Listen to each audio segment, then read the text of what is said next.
Okay, so as promised in my last video, I'm one by one going through my inventory of C melody saxophones. So this one had the cleanest body. Pretty much anything that came to me from playing condition is gone. Now I'm completely refurbishing these. So beautiful satin silver. What happens to these, a lot of times people hit them with the buffing wheel and stuff and they lose all their satin texture. And so this has been chemically dipped in silver dip that takes out 90% of the tarnishing and then hand polished from there. So it's still got this nice patina to it. This particular one is a Buescher, I'm guessing from like mid-20s. So we're talking almost a century period on these guys.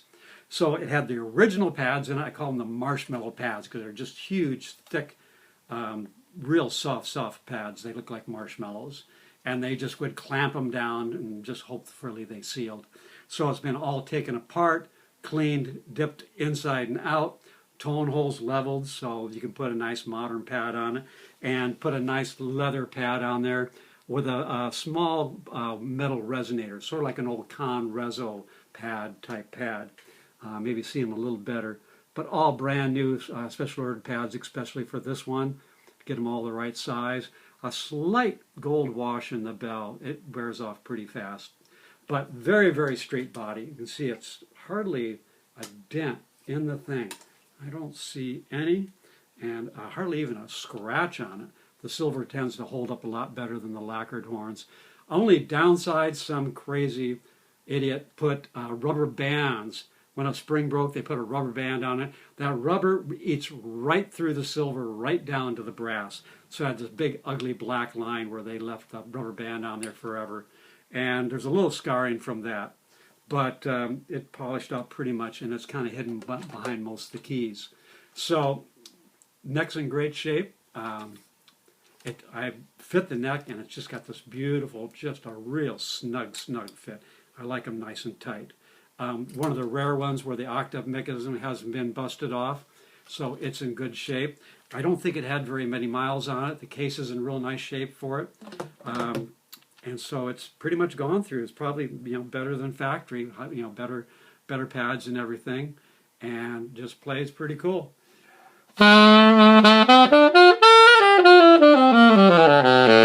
Real unique sound. It sounds like Garland Barlow. It sounds like 1940, 1930.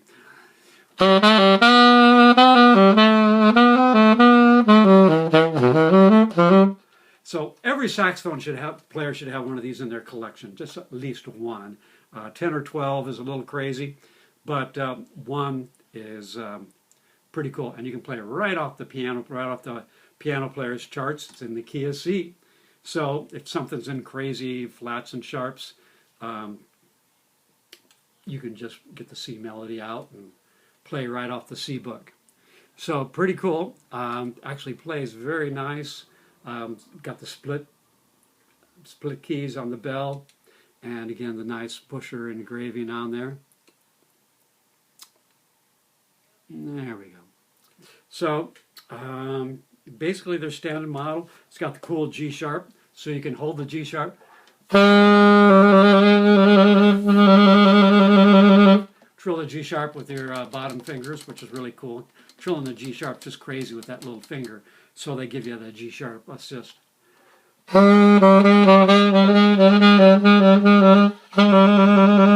really hard to see that angle, but it's right in here. There you go. You can see it. So pretty cool. It helps with the G sharp.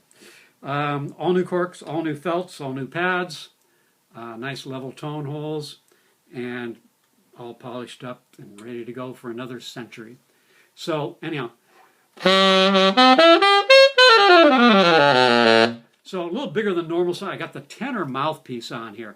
So the advantage of the Bueschers over the Con is that you can actually put a modern mouthpiece on it without hitting that micro tuner. With the micro tuner, you've only got 1 inch, and it was a pretty short shank mouthpiece from the factory for the Cons. So you either have to chop off your favorite mouthpiece or take the micro tuner off, which is pretty ugly. Some people actually do that. With a Buescher, you can push it on past the cork, and absolutely no problem. And plays pretty well in tune for a century-old horn.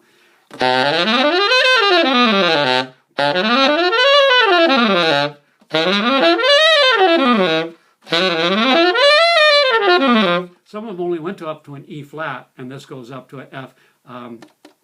No front F, but I've seen actually people modify them. They like the horn so much, they'll modify it. If you have to have the front F, they'll put it on ex post factual.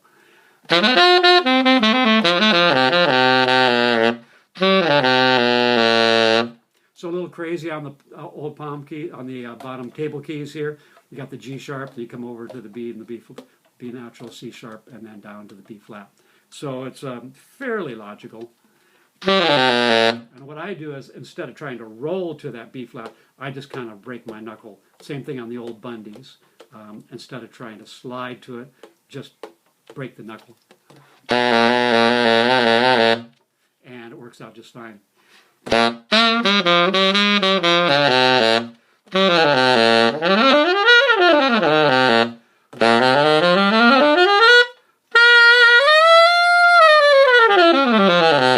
Pretty cool.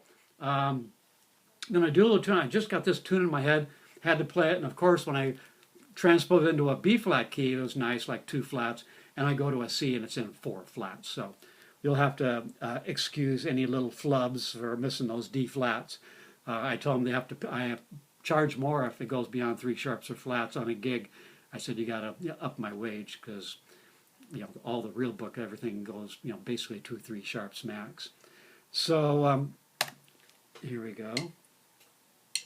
Heard Getz playing this and it just blew me away.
Didn't miss one D flat. Cool.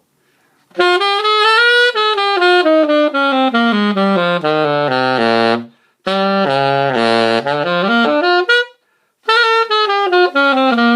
to practice that D flat scale. I never use it, so anyhow, got to get past those 3 sharp, 3 flat things.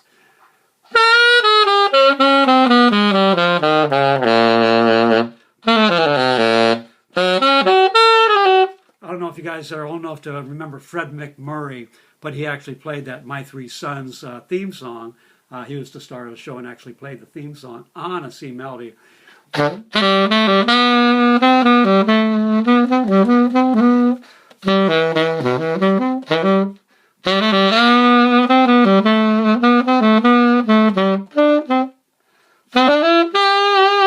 You always want to do that crazy vibe.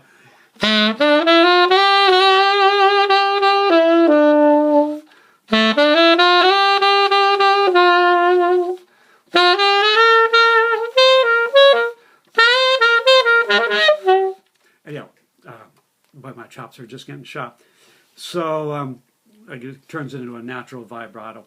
So there it is, Buescher C melody. I'm going to put it on my tenor page since I don't have a C melody page.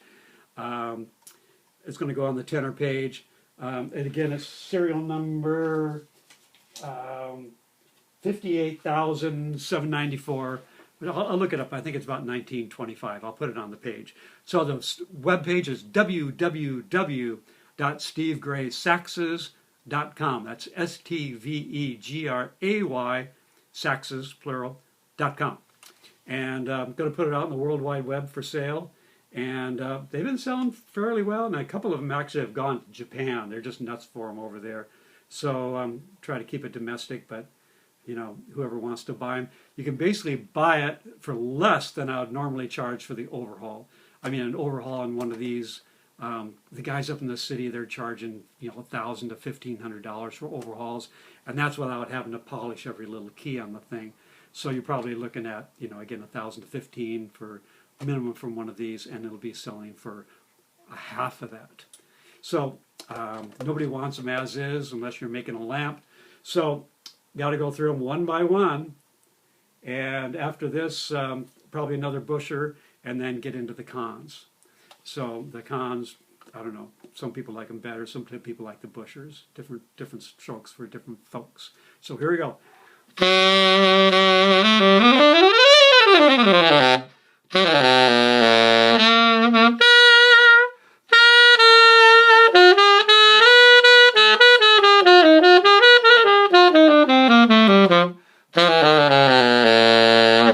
So there it is, Buescher C melody saxophone. You gotta have one.